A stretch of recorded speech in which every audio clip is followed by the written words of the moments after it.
Charvaka louder. Guys. A very good morning to everyone. This is Sulochana Talanki, BA Philosophy first year. Today I am here to present a seminar, and the topic for my seminar is the Charvaka, the ancient Indian materialist philosophy. While life remains, let a man live happily and let him feed on tea even though he runs in debt. This is a famous quotation given in the Charvaka philosophy. Now let us look into the introduction to Charvaka. At first, let us know what is Charvaka philosophy. Charvaka philosophy is an ancient Indian materialist philosophy which comes under the heterodox school of Indian thought, and this philosophy is also known as Sulochana philosophy, and this philosophy is purely based upon materialism and sensory perception. And Charvaka philosophy will argue that the knowledge can be obtained only through sensory perception, and he rejects all other the metaphysics concepts, and also he rejects all other existence of supernatural powers. Historical context of Charvaka philosophy. At first, Charvaka philosophy emerged around 6th century CE along with other heterodox Indian school of thought like Buddhism and Jainism. And many the Charvaka is the word derived from two words, that is Charu and Vaka, which means sweet words. Many scholars say that Brihaspati is the founder of Charvaka philosophy, but some scholars deny it and they argue that Charvaka itself is the founder of Charvaka philosophy. And this philosophy is totally against to other philosophies.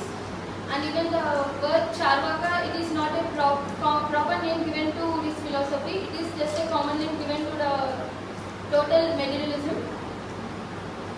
This philosophy is against to other philosophies like Buddhism, Jainism and Vedic religion because it doesn't believe in the things they believe. It totally believes on materialism and sensory perception.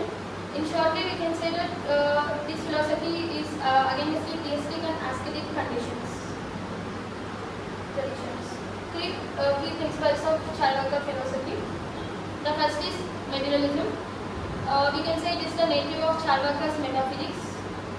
Materialism is the Charvaka believes that only the matter will exist and only the material substances will exist. They reject all other supernatural and spiritual and Vedic rituals. And even the Charvaka philosophy believes that the universe is made up of only 4 elements, that is earth, air, water and fire. And the 5th element, that is ether or akasha, doesn't exist because we cannot perceive through our perception. And the second is empiricism or the sensory perception. It is the native of Charvaka's epistemology. The Charvaka philosophy believes that only the sensory perception is the valid source of knowledge. Every person can obtain knowledge only through perception. And they believe that the things that we can perceive through our senses will exist, and the things that we cannot perceive through our senses doesn't exist. And this is known as the sensory perception of pratyaksha, and this is subdivided into 2 types. One is external perception and other is internal perception. External perception includes the environment of our 5 senses, and the internal perception will describe about the inner feelings and the mind of the human body. The next is skepticism. Charvaka philosophy rejects the inference, that is anumana, and testimony shabda as the valid sources of knowledge. The last is hedonism. In simple terms, we can say hedonism is nothing but a pleasure. They believe that every person should lead their life in a happy way and should enjoy all the pleasures that the world gives to us until their last breath, because they doesn't believe in this karma and reincarnation. So everyone should enjoy their life until their last breath. The next is key teachings of Charvaka philosophy. The first is rejection of rituals. As I said earlier, Charvaka philosophy doesn't believe in these Vedic and religious rituals. They think that these rituals are meaningless, and they believe that the Vedas are influenced by some people for their own benefits. Like example, we can say Brahmanas are more benefited through these Vedic rituals and sacrifices. And the next is they deny karma and rebirth. When we look into other philosophies like Buddhism and Jainism, they believe in this karma and reincarnation. But the Charvaka doesn't believe in this karma and rebirth because they think there is no evidence for this karma and rebirth. and it doesn't exist because we cannot perceive through our senses. The last one is focused on the present. Charvaka philosophy believes that every person should focus on their present life and they should not think about their future or past, and they should maximize their pleasure and they should minimize their pain in their human life, and they should enjoy their life because there is no karma and rebirth, so everyone should enjoy their life until their death.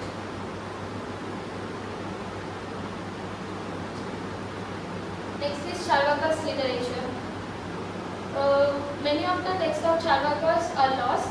Only we can find some of the texts of Charvakas in some other critics like Madhava's Sarvadashna Sangraha, and even we can look some Aditya and Brahma Sutras.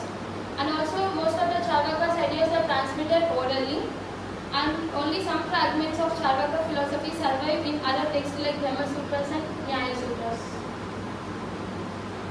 Next is Charvaka's criticisms of other philosophies. The first is Charvaka philosophy is against Vedanta, because Charvaka criticizes the Vedic view of eternal soul, that is Atman, and the super creator Brahman, and he doesn't believe in this karma and reincarnation. This philosophy argues that no soul exists apart from our body and the life will end with death. The second is against Buddhism and Jainism. Charvakas reject the Buddhism and Jainism concept of non-materialistic entities like consciousness or karma. For Charvaka, consciousness is simply a product of the material body. They also criticize in the belief of the cycles of reincarnation, assuring that death will end everything. And the next is against asceticism. Charvaka rejects the ascetic lifestyle which renounces material pleasures in the form of spiritual liberation, that is moksha. They argue that renunciation of world pleasures is very unnatural and it is very unnecessary. And even here we can say that the accusations of hedonism. There should be some limitations on hedonism, because Charvaka's beliefs in hedonism is there should be some limitations, because hedonism will not believe in these moral values. If a person will not follow rules and regulations and they won't follow moral values, it may lead to instability of society, especially the present society will lead to instability if they doesn't follow any law and order and any rules. So there should be some limitations on even hedonism. The next is Charvaka's influence and legacy. At first it is a cultural impact.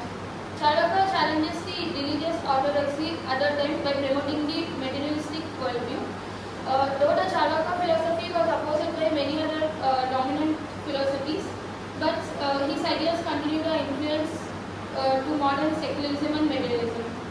The next is legacy. Charvaka philosophy can be seen as an early form of atheism and skepticism. The Charvaka's philosophy rejected the supernatural powers, which laid as a foundation for the scientific development and also empirical evidences on religious claims. The next is decline of Charvaka philosophy. At first, Charvaka philosophy has got many challenges from other philosophies. As Hinduism evolved with the rise of Vedanta and Upanishads, there are many developments taken place even in Buddhism and Jainism. The Charvaka's materialism and skepticism became increasingly marginalized. And even Charvaka's worldview was actively suppressed by other religious authorities who promoted the theism, karma, spiritual liberation during that time.